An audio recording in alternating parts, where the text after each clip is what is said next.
भैया जिंदाबाद जिंदाबाद, पंकज भैया जिंदाबाद जिंदाबाद। बोला सूरजदास बाबा की, बोला काली मैया की, बोला डीह त्योहार की।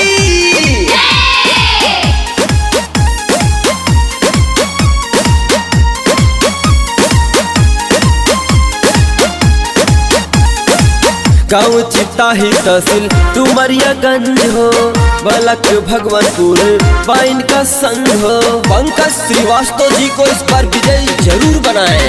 गाँव चिताही तहसील डुमरियागंज हो, बलक भगवानपुर वाइन का संघ हो।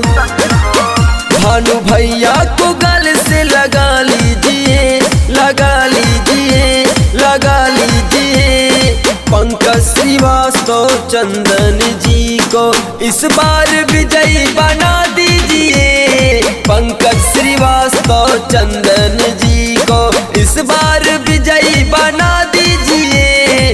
पंकज श्रीवास्तव चंदन जी को।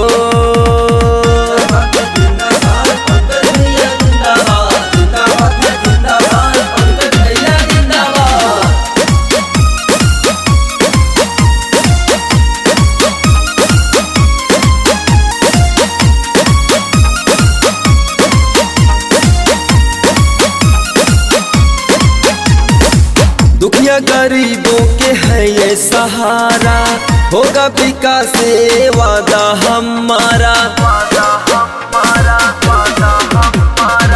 दुखिया गरीबों के है ये सहारा, होगा विकास से वादा हमारा। अब हाथ से हाथ मिला लीजिए, मिला लीजिए, मिला लीजिए। पंकज श्रीवास्तव चंदन जी को इस बार विजयी बना दीजिए। पंकज श्रीवास्तव चंदन जी को इस बार विजयी बना दीजिए। पंकज श्रीवास्तव चंदन जी को।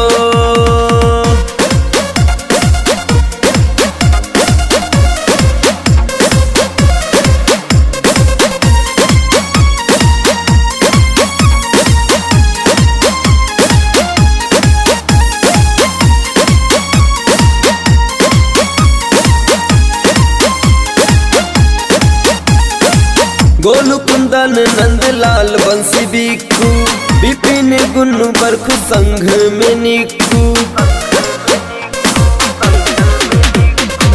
गोलू कुंदन नंदलाल बंसी बिक्कू, विपिन गुन्नू बरखु संघ में निक्कू।